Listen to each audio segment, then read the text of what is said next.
ಎಲ್ರಿಗೂ ನಮಸ್ಕಾರ.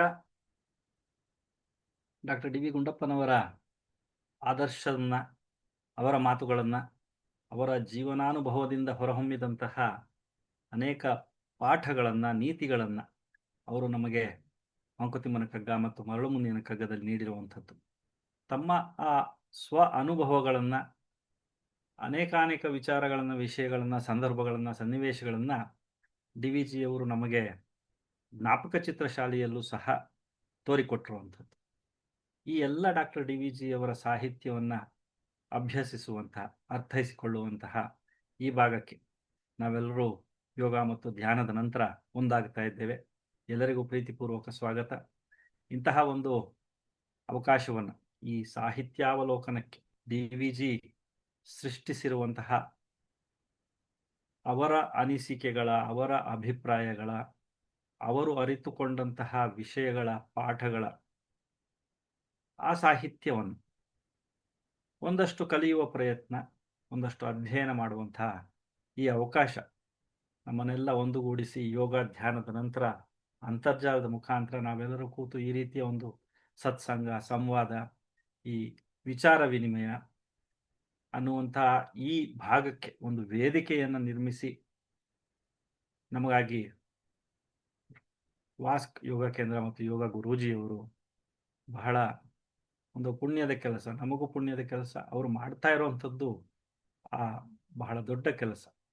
ಅದಕ್ಕಾಗಿ ಉಮಾಮೇಶ್ವರ್ ಗುರೂಜಿಯವರಿಗೆ, ವಾಸ್ಕ್ ಯೋಗ ಕೇಂದ್ರಕ್ಕೆ ಮೊದಲಿಗೆ ತಮ್ಮೆಲ್ಲರ ಪರವಾಗಿ ವೈಯಕ್ತಿಕವಾಗಿ ನಾನು ಅನಂತಾನಂತ ಕೃತಜ್ಞತೆಗಳನ್ನು ಸಲ್ಲಿಸುತ್ತಾ, ಈ ಜುಲೈ ತಿಂಗಳಿಗೆ ನಾವು ಈ ರೀತಿ ಏಪ್ರಿಲ್ ತಿಂಗಳಿಗೇನೆ ನಾವು ಕೋವಿಡ್ ಸಮಯದಲ್ಲಿ ಈ ಅಂತರ್ಜಾಲದ ಮುಖಾಂತರ ಈ ರೀತಿಯ ಮಾತುಕತೆ, ಈ ಸತ್ಸಂಗ, ಕವಿ ಸಮಯ ಅಂತ ಹಾಡುಗಳನ್ನು ಹಂಚ್ಕೊಳ್ಳೋದು, ಆ ಕೋವಿಡ್ ಸಮಯದಲ್ಲಿ ಎಲ್ಲೂ ಹೋಗ್ಲಿಕ್ಕೆ ಆಗ್ತಾ ಇರಲಿಲ್ಲ ಅಂತ ಹೇಳಿ ಈ ರೀತಿ ಮಾಡ್ತಾ ಬಂದದ್ದು. ಅದು ಈಗ ಬಹಳ ಕ್ರಮವಾಗಿ ಉಮಾಮಹೇಶ್ವರ ಗುರೂಜಿಯವರ ನಾಯಕತ್ವದಲ್ಲಿ ನಮ್ಮ ಅಶೋಕ್ ಕುಮಾರ್ ನಾಡಿಗ್ ಅವರು, ಡಾಕ್ಟರ್ ಉಮಾದೇವಿಯವರು, ಡಾಕ್ಟರ್ ಅರ್ಚನಾ ಎಲ್ಲರೂ ಸೇರಿ, ಮತ್ತು ಶ್ರೀಶೈಲ ಬಾದಾಮಿಯವರು ಸಹ ಅನೇಕ ಉಪನ್ಯಾಸಗಳನ್ನು ನೀಡಿರುವಂಥದ್ದು, ಹರಿಹರಪುರ ಶ್ರೀಧರ್ಜಿ ಎಲ್ಲರೂ ಒಂದುಗೂಡಿಸಿ ಈ ತಂಡವನ್ನು ಮುಂದೆ ಸಾಗಿಸಿಕೊಂಡು ಹೋಗ್ತಾ ಇರುವಂಥದ್ದು. ಅದರಲ್ಲಿ ನನಗೂ ಒಂದು ಅವಕಾಶವನ್ನು ನೀಡಿ ತಮ್ಮ ಮುಂದೆ ಒಂದಷ್ಟು ಡಾಕ್ಟರ್ ಡಿ ವಿ ಜಿಯವರ ವಿಷಯವನ್ನು ನನಗೆ, ನನ್ನ ಅರಿವಿಗೆ ಎಟುಕುವ ಒಂದು ಆತ್ಮನೆಯವ ಹವಣಿಸಿದನು ಪಾಮರ ಜನರ ಮಾತಿನಲ್ಲಿ, ಕವನ ನೆನಪಿಗೆ ಸುಲಭ ಮಂಕುತಿಮ್ಮ ಅಂತ ಬಹಳ ವಿನಯಶೀಲತೆಯಿಂದ ಡಾಕ್ಟರ್ ಡಿ ವಿ ಜಿಯವರು ಮಂಕುತಿಮ್ಮನ ಕಗ್ಗದಲ್ಲಿ ಹೇಳ್ಕೊತಾರೆ. ಕವಿ ಅಲ್ಲ, ವಿಜ್ಞಾನಿ ಅಲ್ಲ, ಬರೀ ತಾರಾಡಿ ಅನ್ನುವಂಥ ಮಾತನ್ನು. ಹಾಗೆ ಏನೋ ಒಂದಷ್ಟು ಓದ್ಕೊಂಡಿರೋದನ್ನ ತಮ್ಮ ಮುಂದೆ ಪ್ರಸ್ತುತ ಮಾಡಲಿಕ್ಕೆ ಒಂದು ಅವಕಾಶ. ನೀವೆಲ್ಲ ಸಾವಧಾನದಿಂದ ಈ ಮಾತನ್ನ ಕೇಳ್ತಾ ಬಂದಿರುವಂಥದ್ದು, ಮತ್ತೆ ನಿಮ್ಮ ಅನಿಸಿಕೆಗಳನ್ನು ಸಹ ಹಂಚಿಕೊಂಡಿರುವುದು. ಇಂತಹ ಒಂದು ವ್ಯವಸ್ಥಿತವಾದ ಈ ರೂಪವನ್ನು ನಮ್ಮ ಉಮಾಮಹೇಶ್ವರ ಗುರೂಜಿಯವರು ಆಗಲೇ ಆ ಪರಿಕಲ್ಪನೆಯಲ್ಲಿ ನಡೆಸ್ಕೊಂಡು 5 ವರ್ಷದಿಂದ ಬರ್ತಾ ಇರುವಂಥದ್ದು. ಇದು ಸಾಧಾರಣವಾದ ಕೆಲಸ ಅಲ್ಲ. 5 ವರ್ಷ ಪ್ರತಿ ವಾರ, ಪ್ರತಿ ದಿನ 3 ಹೊತ್ತು ಇದು ಎಲ್ಲರ ಕೈಯಲ್ಲೂ ಸಾಧ್ಯವಾಗದು. ಬಹುಶಃ ಗುರೂಜಿ ಅವರಂತಹ ಆ ಸಾಮರ್ಥ್ಯ ಇರುವಂತಹವರು, ಜನರನ್ನು ಒಂದುಗೂಡಿಸುವಂತಹ ಶಕ್ತಿ ಇರುವಂಥವ್ರು, ಆ ಆಕರ್ಷಕ ವ್ಯಕ್ತಿತ್ವ ಇರುವಂಥವ್ರ ಕೈಯಲ್ಲಿ ಮಾತ್ರ ಇದು ಸಾಧ್ಯ ಅಂತ ಹೇಳ್ತಾ, ಇಂತಹ ಒಂದು ಅವಕಾಶವನ್ನು ನೀಡಿದ್ದಕ್ಕಾಗಿ ಉಮಾಮಹೇಶ್ವರ ಗುರೂಜಿಯವರಿಗೂ ವಂದಿಸುತ್ತಾ, ಈ ಜುಲೈ ತಿಂಗಳು 5 ವರ್ಷ ಆಯಿತು ನಾನು ಈ ರೀತಿ ಮಾತನಾಡಲಿಕ್ಕೆ ಪ್ರಾರಂಭ ಮಾಡಿ. ಇಲ್ಲದಿದ್ರೆ ನಾನು ನಿಮ್ಮ ಥರ ಈ ಕಡೆ ಕುತ್ಕೊಂಡು ಪ್ರೇಕ್ಷಕನಾಗಿ ಅಶೋಕ್ ಕುಮಾರ್ ನಾಡಿಗೂ, ಹರಿಹರಪುರ ಶ್ರೀಧರ್ಜಿ ಅವರು ಹೇಳ್ತಾ ಇದ್ದದನ್ನ ಕೇಳ್ತಾ ಇದ್ದೆ ಅಷ್ಟೇ. ಕಗ್ಗದಿಂದ ಈ ಮಾತು ಆಡಲಿಕ್ಕೆ ನಾನು ಒಂದಷ್ಟು ಅಧ್ಯಯನ ಮಾಡಬೇಕಾಗ್ತದೆ, ನಾನು ಒಂದಷ್ಟು ಓದ್ಕೊಳ್ಬೇಕಾಗ್ತದೆ. ಹಾಗಾಗಿ ನನಗೆ ದೊರೆತಂತಹ ಇಲ್ಲಿ ನನ್ನ ಸ್ವಾರ್ಥ ಏನಪ್ಪ ಅಂತ ಹೇಳಿದ್ರೆ, ಈ ಮಾತುಗಳನ್ನು ಹೇಳುವಾಗ ಈಗ 15-20 ನಿಮಿಷ ನಾನು ಮಾತಾಡಬೇಕಾದ್ರೆ ಒಂದು 3-4 ದಿನ ನಾನು ಒಂದಷ್ಟು ಓದ್ಕೋಬೇಕು. ಹಾಗಾಗಿ ಪ್ರತಿ ವಾರ ಆಗೊಮ್ಮೆ ಈಗೊಮ್ಮೆ ಮಾಡ್ತಾ ಇದ್ದ ಕೆಲಸ ಈಗ ಮಾಡಲೇಬೇಕು.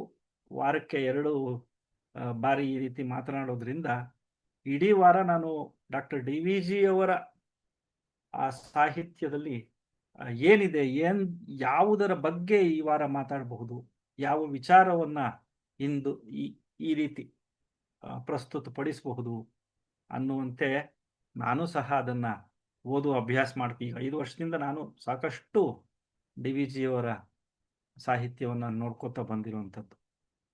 ಹಾಗಾಗಿ ಕಗ್ಗದ ಸುಮ್ಮನೆ ಒಂದಷ್ಟು ಅರ್ಥ ಮಾಡ್ಕೊಳ್ಳೋಣ ನನಗಾಗಿ ಅಂತ ಅಂದ್ಕೊಳ್ತಾ ಇದ್ದದ್ದು ಈಗ ಒಂದಷ್ಟು ವಿಶಾಲವಾದಂಥ ವಿಸ್ತಾರವಾದಂಥ ಅರ್ಥೈಸುವಿಕೆ ಅಭ್ಯಾಸ ಆಗಿದೆ. ಹಾಗಾಗಿ ಇದರಿಂದ ನನಗೂ ಸಹ ಲಾಭ ಆಗಿದೆ ಅನ್ನುವುದು ನನ್ನ ಅನಿಸಿಕೆ. ನಿನ್ನೆ ನಾವು ಕಗ್ಗದಲ್ಲಿ ಹೋದವಾರ ಸಹ ಕಗ್ಗದಲ್ಲಿ ಪುನರುಕ್ತಿ ಅಂತ ಅಂದರೆ ಒಂದೇ ವಿಷಯವನ್ನ ಡಾಕ್ಟರ್ ಡಿ ವಿ ಜಿಯವರು ಬೇರೆ ಬೇರೆ ರೀತಿಯಲ್ಲಿ ಹೇಗೆ ನಮ್ಮ ಮನಸ್ಸಿಗೆ ಮುಟ್ಟುವಂತೆ ಮಾಡುವ ಪ್ರಯತ್ನ ಮಾಡ್ತಾರೆ ಅಂತ ಹಲವಾರು ಪದ್ಯಗಳನ್ನು ಈ ಹಿಂದೆ ನಾವು ನೋಡಿದ್ದೇವೆ. ಅದರಲ್ಲಿ ನಿನ್ನೆ ನಾವು ಕಳೆದ ವಾರ ನಾವು ನಗು ನಗುವ ಕಣ್ಗಳಿಗೆ ಹೊಗೆಯನ್ನುವುದಲು ಬೇಡ, ಸಂತೋಷದಲ್ಲಿರೋರಿಗೆ ದುಃಖ ತರಬೇಡ ಅನ್ನುವಂಥ ಮಾತು, ನಗುವು ಸಹಜದ ಧರ್ಮ, ನಗಿಸುವುದು ಪರಧರ್ಮ, ಇದೆರಡು ಬೇರೆ ಬೇರೆ ಪದ್ಯಗಳು. ಈ ನಗು ನಗುವ ಕಣ್ಗಳಿಗೆ ಹೊಗೆಯಲು ಬೇಡ 833. ಈ ನಗುವು ಸಹಜದ ಧರ್ಮ 917. ಈ ರೀತಿ ಎಲ್ಲೆಲ್ಲೋ ಪದ್ಯಗಳಲ್ಲಿ ಒಂದೇ ವಿಚಾರವನ್ನ ಬೇರೆ ಬೇರೆ ಪದಗುಚ್ಛಗಳನ್ನ ಬಳಸಿ ಡಾಕ್ಟರ್ ಡಿ ವಿ ಜಿಯವರು ಆ ವಿಷಯದ ಮನನ ಮಾಡಿಕೊಳ್ಳುವಂತಹ, ನಮಗೆ ಮನವರಿಕೆ ಮಾಡಿಕೊಳ್ಳುವಂತಹ ಪ್ರಯತ್ನ. ಹೆಸರೆಂಬುದೇನು ಬಸವಳಿಯುವುದು ದೇಕಯ್ಯ, ಹೆಸರೆಂಬುದೇನು ಕಸರು ಬೀಸುವ ದಾಳಿ. ಈ ಹೆಸರು ಅನ್ನುವುದಕ್ಕೆ ಒಂದೆರಡು ಪದ್ಯಗಳನ್ನ, ಮತ್ತೆ ಈ ನಗುಮನದಿ ಲೋಗದ ವಿಕಾರಂಗಳ ನೋಡಿ ಬಿಗಿ ತುಟಿಯ ದುಡಿಯೊಂದು ನೋವ ಪಡುವೊಂದು ಪೊಗು ವಿಶ್ವಜೀವನದ ಜೀವಾಂತರಂಗದಲ್ಲಿ ನಗುನಗುತ ಬಾಳ್ ತೆರಳು. ಈ ನಗುನಗುತ ಬಾಳ್ ತೆರಳು ಅನ್ನುವಂಥ ಪದ್ಯ ಅಲ್ಲಲ್ಲಿ ಅವರು ಹಾಗೆ ಈಗ ನಗನಗ್ತಾ ಜೀವನ ನಡೆಸು, ಬೇರೆಯವರಿಗೆ ಇದು ಕಷ್ಟ ಕೊಡದಿರೋ ಜೀವನ ಬಾಳ್, ಈ ರೀತಿಯ ಪದ್ಯ. ಇರುವ ಕೆಲಸವ ಮಾಡು ಕಿರಿದನದೆ ಮನವಿಟ್ಟು ಅಂತ ಹೇಳ್ತಾ ಹೊರಡು ಕರೆ ಬರಲ್ ಅಳದೆ ಅಂತ ಹೇಳ್ತಾರೆ. ನಗುನಗುತ ಬಾಳ್ ತೆರಳು, ಹೊರಡು ಕರೆ ಬರಲ್ ಅಳದೆ ಅಂತ. ಈ ರೀತಿಯ ಪದ್ಯ. ಏನಾನು ಮಾಡು ಕೈಗೆ ದೊರೆತುಜ್ಜುಗವ, ಯಾವುದಾದ್ರೂ ಒಂದು ಕೆಲಸ ಮಾಡ್ತಾ ಇರಬೇಕು, ಅದು ನನ್ನ ಕರ್ಮ, ನಾನಿಲ್ಲಿ ಬಂದಿರೋದೇನೆ ಆ ಕರ್ಮ ಸವಿಸೋದಕ್ಕೆ ಅನ್ನುವಂಥ ಮಾತು. ಒಲ್ಲೆ ನೆನದಿರು ಬಾಳನ್ ಒಲವದೆ ನನ್ನದಿರು, ಉಲ್ಲಾಸ ಕೆಡೆ ಮಾಡು ನಿನ್ನಿಂದಾದನಿತು, ಉಲ್ಲಾಸ ಕೆಡೆ ಮಾಡು ನಿನ್ನಿಂದಾದನಿತು. ಇದು ಪ್ರತಿಯೊಂದು ಪದ್ಯದಲ್ಲೂ ನಾವು ನೋಡ್ತಾ ಬಂದಿರುವಂಥದ್ದು. ಕೊಳುತ್ತಾ ಸಂತಸವ, ನಗಿಸಿ ನಗುವ ಅತಿಶಯದ ಧರ್ಮ. ಈ ರೀತಿ ಮತ್ತೊಬ್ಬರಿಗೆ ಪರೋಪಕಾರಿಯಾಗಿ ಇದ್ದುಕೊಂಡು ಬೇರೆಯವರಿಗೆ ಕಷ್ಟ ಕೊಡದೆ ನನ್ನ ಜೀವನವನ್ನು ನಾನು ನಡೆಸಬೇಕು, ನನ್ನ ಬದುಕಿನಲ್ಲಿ ಆದಷ್ಟು ಮತ್ತೊಬ್ಬರಿಗೆ ಸಹಾಯ ಮಾಡುವಂಥ ಪ್ರಯತ್ನ ಮಾಡಬೇಕು ಅಂತ. ಇಂದಿನ ಕಾಲದಲ್ಲಿ, ಈಗಿನ ಪ್ರಸ್ತುತ ಸಮಯದಲ್ಲಿ ಈ ಸಹಾಯ ಮಾಡೋದು ಅನ್ನೋದೇನೆ ಒಂದು ವಿಕಾರ ಆಗ್ಬಿಟ್ಟಿದೆ. ಅಯಾಚಿತ ಕರ್ಮ ಅಥವಾ ಅಯಾಚಿತ ಸಹಾಯ, ಅದು ಆಗಬೇಕಾದ್ದು ಅಯಾಚಿತ ಸಹಾಯ. ಮತ್ತೊಬ್ಬರು ಕೇಳಿ ನಾನು ಸಹಾಯ ಮಾಡೋದ್ರಲ್ಲಿ ಏನು ದೊಡ್ಡಸ್ತಿಕೆ ಇಲ್ಲ. ಮತ್ತೊಬ್ಬರು ಕಷ್ಟದಲ್ಲಿದ್ದಾರೆ ಅನ್ನೋದನ್ನ ಅರಿತುಕೊಂಡು ಅವರು ಕೇಳದೇನೆ ನಾನು ಹೋಗಿ ಸಹಾಯ ಮಾಡುವಂಥದ್ದು, ಅದು ಮಾನವೀಯ ಮೌಲ್ಯ ಅನ್ನುವಂಥದ್ದು. ಈ ಸಹಾಯ ಮಾಡೋದು ಅಂದಾಗ ಅಂದರೆ ಪರೋಪಕಾರ. ಅದಕ್ಕೆ ಗೀತೆಯಲ್ಲಿ ಹೇಳಿಬಿಟ್ಟಿದ್ದಾನೆ ಕೃಷ್ಣ, ಅಪಾತ್ರರಿಗೆ ದಾನ ಮಾಡೋದು ಸರಿಯಲ್ಲ. ಈಗ ಸತ್ಪಾತ್ರರು ಯಾರು? ನಾನು ಸಹಾಯ ಮಾಡಬೇಕು ಅಂತ ನನಗೆ ಮನಸ್ಸಿದ್ರು ಯಾರಿಗೆ ಮಾಡಬೇಕು? ಅರ್ಹರು ಯಾರು? ಇದು ಒಂದು ಜಿಜ್ಞಾಸೆ, ಇದೊಂದು ಗೊಂದಲ. ಭಿಕ್ಷೆ ಬೇಡ್ತಾ ಇರ್ತಾರೆ ಅಂತ ಭಿಕ್ಷೆ ಕೊಡ್ತೀರಾ, ಆದರೆ ಅವರು ಭಿಕ್ಷೆನೇ ವ್ಯವಹಾರ ಮಾಡ್ಕೊಂಡ್ಬಿಟ್ಟಿರ್ತಾರೆ, ಅಂಥವ್ರಿಗೆ ಸಹಾಯ ಮಾಡ್ತೀರಾ? ಆಗ ನೀವು ಭಿಕ್ಷಾಟನೆಯನ್ನ ಬೆಂಬಲಿಸಿದಾಗ ಆಗ್ತದೆ, ಪ್ರೋತ್ಸಾಹ ಮಾಡಿದಾಗ ಆಗ್ತದೆ. ಮಾಡ್ಬೇಕಾ ಮಾಡಬೇಡ್ವಾ ಗೊತ್ತಾ? ಈ ಸಹಾಯ ಅಂತ ಮಾಡ್ಲಿಕ್ಕೆ ಹೋಗಿ ಕಷ್ಟದಲ್ಲಿ ಸಿಕ್ಕಾಳಕೊಳ್ಳೋರು ಬೇಕಾದಷ್ಟಾಗುತ್ತೆ. ಈಗ ಅದಕ್ಕೇನೆ ಬೇಟೆಗಾರನ ಬೋನಿನಲ್ಲಿ ಸಿಂಹವೊಂದು ಸಿಕ್ಕಿ ಬಿದ್ದಿದ್ದಾಗ ಈ ಮುಗ್ಧ ಬ್ರಾಹ್ಮಣ ಪ್ರಯಾಣಿಕ ಹಾದು ಹೋಗ್ತಾ ಇದ್ದವನು ಹೋಗಿ ಅಯ್ಯೋ ಸಿಕ್ಕಾಕೊಂಡ್ಬಿಟ್ಟಿದೆ, ಬೇಟೆಗಾರ ಬಂದು ಕೊಲ್ತಾನೆ ಅಂತ ಹೇಳಿ ಅದನ್ನ ಬಿಡಿಸಿದಾಗ ಅವನಿಗೊಂದು ಅವಸ್ಥೆ, ಅದು ಅವಾಂತರ. ಈ ರೀತಿಯ ಸಹಾಯ ಎಷ್ಟು ಉಚಿತ? ಈ ಸಹಾಯ ಅನ್ನೋದೇನೆ ಎಷ್ಟು ಔಚಿತ್ಯಪೂರ್ಣ. ಹೀಗೆ ಅರ್ಹರಲ್ಲದವರಿಗೆ ಸಹಾಯ ಮಾಡಬಹುದೇ? ಅವಶ್ಯಕತೆ ಇಲ್ಲದವರಿಗೆ ಸಹಾಯ ಮಾಡಬಹುದೇ? ನಾವು ಇವತ್ತು ಈ ಈ ಹಿಂದೆ ಎಲ್ಲ ಈ ಮದುವೆ ಸಮಾರಂಭಗಳಲ್ಲಿ ಸ್ವಲ್ಪ ಅಡಿಗೆ ಏನಾದರೂ ಉಳಿದು ಹೋದರೆ ಅದನ್ನ ಪಾತ್ರೆಗಳಲ್ಲಿ ಹಾಕ್ಕೊಂಡು ಈ ಬಡವರ ಕೇರಿಗಳಿಗೆ ಅಂತ ಹೋಗಿ ಬನ್ನಿ ತಗೊಳ್ಳಿ ಅಂದ್ರೆ ಧಾರಾಳವಾಗಿ ಬಂದು ತಗೊಳ್ಳೋದು. ಇವತ್ತು ಉಳಿದಿದೆ ಅಂತ ಹೇಳಿದ್ರೆ ಯಾರು ಬರಲ್ಲ, ಯಾರಿಗೂ ಬೇಕಾಗಿಲ್ಲ. ಯಾಕೆಂದ್ರೆ ಅವರಿಗೆ ಆ ಅನುಕೂಲಗಳು ಸೌಕರ್ಯಗಳು ಹಾಗೆ ಲಭಿಸಿವೆ. ಹಾಗಾಗಿ ಅವರು ಮತ್ತೊಮ್ಮೆ ಬೇರೆಯವರ ಮುಂದೆ ಕೈ ಚಾಚುವುದು ಅವಶ್ಯಕತೆ ಇಲ್ಲ, ಅದು ಅನಗತ್ಯ ಅನಿಸಿದೆ ಅವರಿಗೆ. ಈ ರೀತಿ ಅವಶ್ಯಕತೆ ಇಲ್ಲದವರಿಗೂ ಸಹಾಯ ಮಾಡುವಂಥ ಅಗತ್ಯ ಇಲ್ಲದೆ ಇರೋವರಿಗೆ ನಾವೇನು ಕೈ ಚಾಚ್ತೇವೆ, ಸಹಾಯದ ಹಸ್ತ ನೀಡ್ತೇವೆ. ಈ ರೀತಿ ಸಹಾಯ ಮಾಡೋದೇನೆ ಒಂದು ರೀತಿ ಗೊಂದಲದಲ್ಲಿರುವಾಗ ಏನು ಸಹಾಯ ಮಾಡಬೇಕು, ಯಾರಿಗೆ ಸಹಾಯ ಮಾಡಬೇಕು ಅನ್ನುವಂಥದ್ದು. ಹಾಗೆ ಉಲ್ಲಾಸ ಕೆಡೆ ಮಾಡು ನಿನ್ನಿಂದಾದನಿತು, ಕೊಡುತ್ತಾ ಕೊಡುತ್ತಾ ಸಂತಸವ. ಈ ರೀತಿಯೆಲ್ಲ ಡಿ ವಿ ಜಿ ಅವ್ರು ಆಗೇನೋ ಹೇಳ್ಬಿಟ್ರು 43ರಲ್ಲಿ. ಈಗ ಅದು ಒಂದು ರೀತಿ ಈ ಸಹಾಯ ಅನ್ನುವಂಥದ್ರ ಬಗ್ಗೆಯೇ ನಾವು ಯೋಚಿಸಬೇಕಾದಂತಹ, ಚಿಂತನೆ ಮಾಡಬೇಕಾದಂತಹ ಸಮಯ ಒದಗಿ ಬಂದಿದೆ. ಅವರು ಒಲ್ಲೆ ನೆನದಿರು ಬಾಳ ಒಲವದೇನೆನ್ನದಿರು, ಉಲ್ಲಾಸ ಕೆಡೆ ಮಾಡು ನಿನ್ನಿಂದಾದನಿತು, ನಿಲ್ಲು ಕೆಚ್ಚೆದೆಯಿಂದಲ್ ಅನ್ಯಾಯಗಳ ನಳಿಸೆ, ಎಲ್ಲಕಂ ಸಿದ್ಧ ನೀರು ಮಂಕುತಿಮ್ಮ. ನಿಲ್ಲು ಕೆಚ್ಚೆದೆಯಿಂದಲ್ ಅನ್ಯಾಯಗಳನ್ನು ಅಳಿಸೆ. ಅನ್ಯಾಯಗಳು ನನ್ನ ಮುಂದೆ ಆಗುತ್ತಾ ಇದ್ರೆ ಅದನ್ನ ಖಂಡಿಸ್ಲಿಕ್ಕೋ ವಿರೋಧಿಸ್ಲಿಕ್ಕೋ ಅಷ್ಟಾದ್ರೂ ನಾವು ಮಾಡಬೇಕಾಗ್ತದೆ ಅಂತ. ಎಲ್ಲಕಂ ಸಿದ್ಧ ನೀರು ಮಂಕುತಿಮ್ಮ. ನಗಿಸುತ್ತಾ ನೀನು ನಗುತ್ತಾ ಬೇರೆಯವರಿಗೂ ಸಂತೋಷವನ್ನು ಹಂಚುವುದಕ್ಕೂ ತಯಾರಾಗಿರಬೇಕು. ಕೆಚ್ಚೆದೆಯಿಂದ ನಿಂತು ಹೋರಾಡುವುದಕ್ಕೂ ಅನ್ಯಾಯಗಳ ವಿರುದ್ಧ ತಯಾರಾಗಿರಬೇಕು. ಎಲ್ಲದಕ್ಕೂ ಜಗತ್ತಿನಲ್ಲಿ, ನಮ್ಮ ಪ್ರಪಂಚದಲ್ಲಿ, ನಮ್ಮ ಬದುಕಿನಲ್ಲಿ ಏನೆಲ್ಲ ಸವಾಲುಗಳು ನಮ್ಮ ಮುಂದೆ ಬರ್ತವೋ, ಕಷ್ಟಗಳು ಅನಿಷ್ಟಗಳು ಎಲ್ಲವನ್ನೂ ಎದುರಿಸಲಿಕ್ಕೆ, ಆ ಸವಾಲುಗಳನ್ನು ಸ್ವೀಕರಿಸಲಿಕ್ಕೆ, ಮೀರಿನ ಮುಂದೆ ಹೋಗೋದಿಕ್ಕೆ ಎಲ್ಲಕಂ ಸಿದ್ಧ ನೀರು ಮಂಕುತಿಮ್ಮ. ಇದೇನು ಕಷ್ಟ ಬಂತಲ್ಲ, ಒಳ್ಳೆ ನೆನದಿರು ಬಾಳ. ಇದು ಬಾಳಲಿಕ್ಕೆ ಅಂತಲೇ ಬಂದಿರೋದು. ಹಾಗಾಗಿ ಮಾಡಬೇಕಾದ ಕರ್ತವ್ಯ ನಿರ್ವಹಿಸಿ ಸಾಗು, ಕರೆ ಬಂದೊಡನೆ ಹೊರಡು ಅನ್ನುವಂಥ 258ನೇ ಪದ್ಯ ಒಲ್ಲೆ ನೆನದಿರು ಬಾಳ. ಮುಂದೆ 783ರಲ್ಲಿ ಮತ್ತೆ ಹೇಳುತ್ತಾರೆ, ಬುದ್ಧಿ ಮಾತಿದು ನಿನಗೆ ಸಿದ್ಧ ನೀರು ಸಕಲಕ್ಕಂ. ಎಲ್ಲಕ್ಕಂ ಸಿದ್ಧ ನೀರು ಅಂತ 258ರಲ್ಲಿ ಹೇಳಿದವರು 783ರಲ್ಲಿ ಮತ್ತೆ ಹೇಳ್ತಾರೆ, ಬುದ್ಧಿ ಮಾತಿದು ನಿನಗೆ ಸಿದ್ಧ ನೀರು ಸಕಲಕ್ಕಂ. ಏನೇ ಎದುರಾಗ್ಲಿ ನೀನು ತಯಾರಾಗಿರಬೇಕು. ಎದ್ದು ಕುಣಿಯಲಿ ಕರ್ಮ, ದೈವ ನಿದ್ರಿಸಲಿ, ಅದ್ಭುತಗಳ ಅರಿದಲ್ಲ, ಭವ್ಯಕ್ಕೆ ಹದ್ದಿಲ್ಲ, ಸಿದ್ಧನಾಗೆಲ್ಲಕ್ಕಂ ಮಂಕುತಿಮ್ಮ. ಎಲ್ಲಕ್ಕಂ ಸಿದ್ಧ ನೀರು, ಸಿದ್ಧನಾಗೆಲ್ಲಕ್ಕಂ, ಸಿದ್ಧ ನೀರು ಸಕಲಕ್ಕಂ. ಅಂದ್ರೆ ಜೀವನದಲ್ಲಿ ಯಾವ ಕ್ಷಣದಲ್ಲಿ ನಮಗೆ ಎಂಥದ್ದು ಬಂದು ಎರಗುತ್ತದೆ ಅನ್ನುವಂಥದ್ದು ಗೊತ್ತಿಲ್ಲ. ಅನ್ಪ್ರೆಡಿಕ್ಟೇಬಲ್, ನಾವು ಊಹಿಸ್ಲಿಕ್ಕೂ ಸಾಧ್ಯವಿಲ್ಲ. ಯಾವುದೋ ಒಂದು ಕ್ರಮದಲ್ಲಿ ಜೀವನ ನಡೆಸ್ಕೊಂಡು ಹೋಗ್ತಾ ಇರ್ತೇವೆ, ಆದರೆ ಯಾವಾಗಲೋ ಬಂದು ಏನೋ ಒಂದು ಎದುರು, ಅದಕ್ಕೆ ನಾವು ತಯಾರಾಗಿರಬೇಕು ಅನ್ನುವಂಥದ್ದು. ಈ ರೀತಿಯ ಪದ್ಯಗಳು, ಒಂದೇ ರೀತಿಯ ವಿಷಯವನ್ನ ಬೇರೆ ಬೇರೆ ಪದ್ಯಗಳಲ್ಲಿ ಡಾಕ್ಟರ್ ಡಿ ವಿ ಜಿ ಅವರು ನಮಗೆ ಕಗ್ಗದಲ್ಲಿ ಅನೇಕ ಪದ್ಯಗಳನ್ನು ಹೇಳಿದೆ. ಇನ್ನು ಬೇಕಾದಷ್ಟು ನಾವು ನೋಡಿದ್ದೇವೆ. ಅದೇ ರೀತಿ ಒಂದೇ ರೀತಿಯ ಪದ್ಯಗಳನ್ನ ಮಂಕುತಿಮ್ಮನ ಕಗ್ಗದಲ್ಲಿರುವಂತಹ ಪದ್ಯಗಳನ್ನ ಮರುಳಮುನಿಯನ ಕಗ್ಗದಲ್ಲೂ ಸಹ ಇರುವುದನ್ನು ಕಂಡಿದ್ದೇವೆ.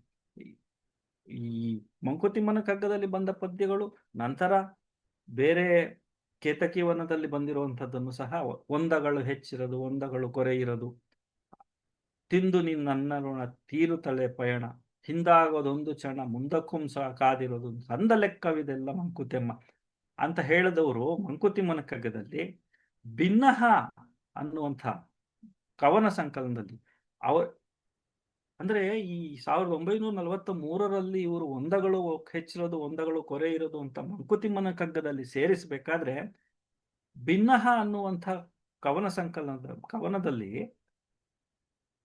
ಅವರು ಅವರ ಚಿಕ್ಕಂದಿನಲ್ಲಿ ಅವರ ಸೋದರ ಮಾವ ಊಟದ ಮುಂದೆ ಎಲೆ ಮುಂದೆ ಆಪೋಷಣೆ ತಗೊಳ್ಕೊಳ್ಳುವಾಗ ಹೇಳ್ತಾ ಇದ್ದಂಥ ಒಂದು ತೆಲುಗು ಪದ್ಯದ ಕನ್ನಡೀಕರಣವನ್ನ ಈ ಭಿನ್ನಹ ಅನ್ನುವಂಥ ಕವನ ಸಂಕಲನದಲ್ಲಿ ಅದೇ ಪದಗಳು ನೋಡಿ. ಭಿನ್ನಹ ಇದು ನನ್ನ ತಾಯಿಯ ಅಣ್ಣಂದರು ಸಂಪ್ರದಾಯಸ್ಥರು.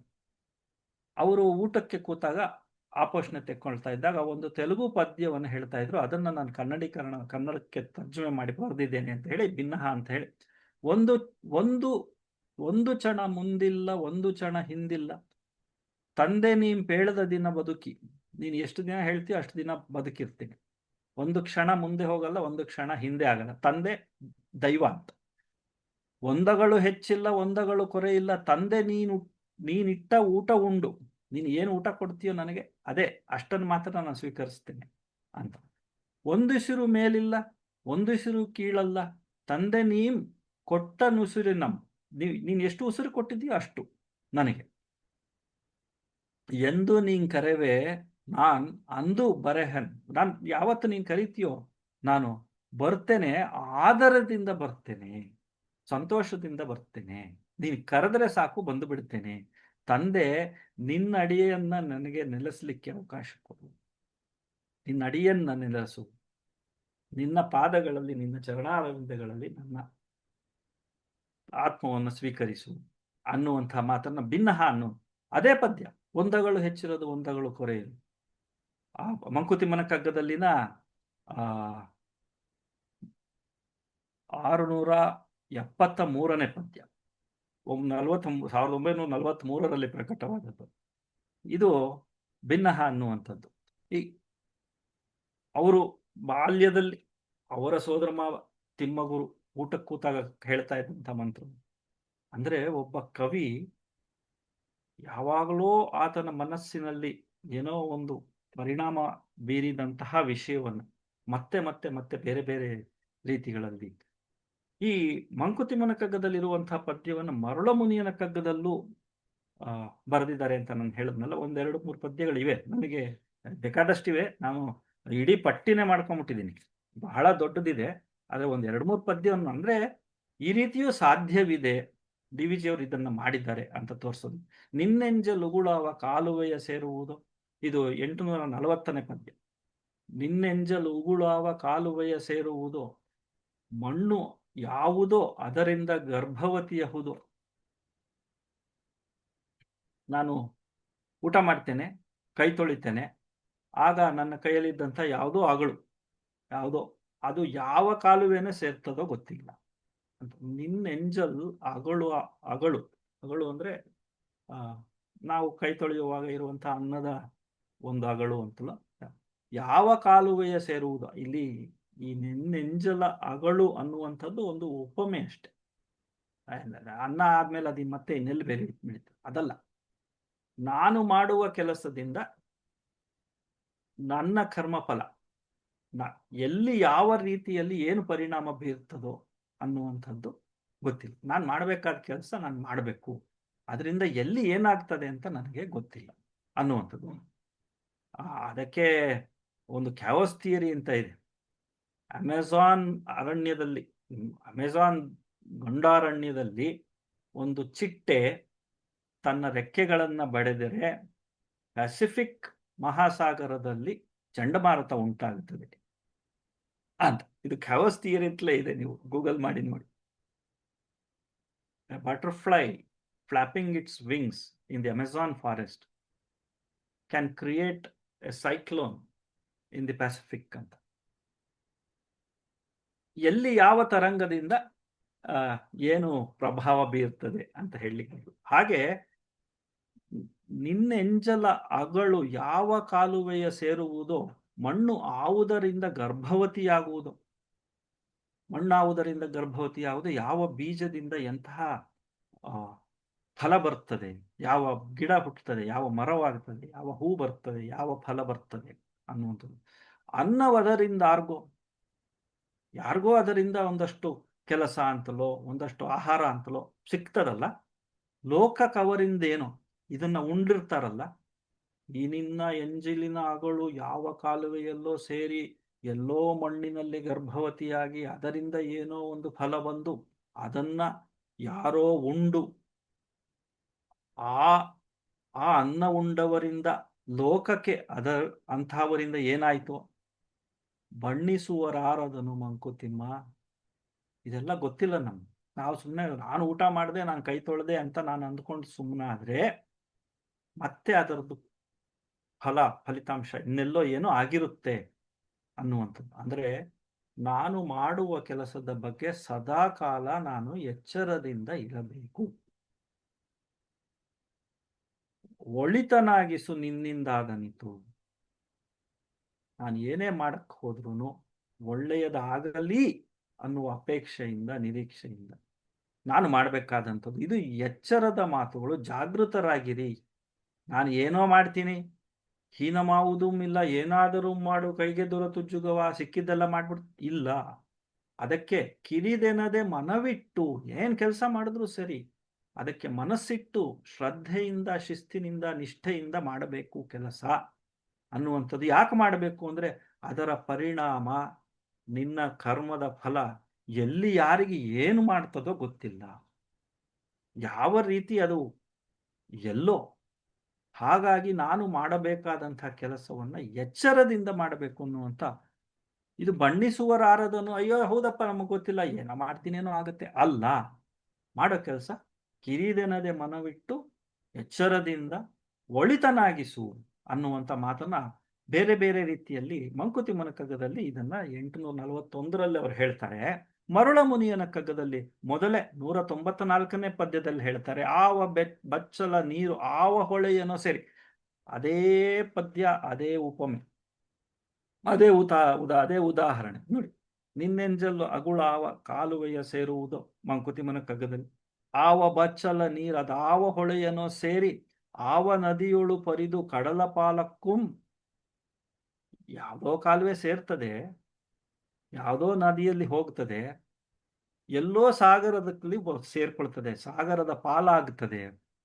ಆವ ನದಿಯೊಳು ಪರಿದು ಕಡಲ ಪಾಲಕ್ಕೂ, ಯಾವುದೋ ನದಿಯಲ್ಲಿ ಹರಿದು ಕಡಲ ಪಾಲಾಗ್ತದೆ. ನಾನು ಇಲ್ಲಿ ಯಾವ ಬಚ್ಚಲಿನಲ್ಲಿ ಕೈ ತೊಳೆದಿರ್ತೀನೋ, ಯಾವ ಸಾಗರದಲ್ಲಿ ಹೋಗಿ ಸೇರ್ತದೋ. ಜೀವಿಗಳ ಗತಿಯಂತೂ ದಾರಿ ಗೊತ್ತಿರುವರಾರ್. ನಾವು ಜೀವನ ಮಾಡೋದು ಅಷ್ಟೇ ನಮ್ಗೆ ಗೊತ್ತು. ನಮ್ಮ ಕಣ್ಣಿಗೆ ಎಷ್ಟು ಗೋಚರವಾಗ್ತದೋ ಅಷ್ಟೇ ನಮಗೆ ಗೊತ್ತು. ಜೀವಿಗಳ ಗತಿಯು ಅಂತೆಯೇ, ಎಲ್ಲೋ ಸೇರ್ಕೊಳ್ತದೆ, ಎಲ್ಲೋ ಹೋಗ್ತದೆ, ಎಲ್ಲೋ ಒಂದು ಕಡೆ ಸಾಗರದಲ್ಲಿ ಸೇರ್ಕೊಳ್ತದೆ. ಈ ದಾರಿ ಗೊತ್ತಿರುವಂಥವ್ರು ಆವುದೆನಲ್ ಅದೇ ದಾರಿ ಮರುಳಮುನಿಯ.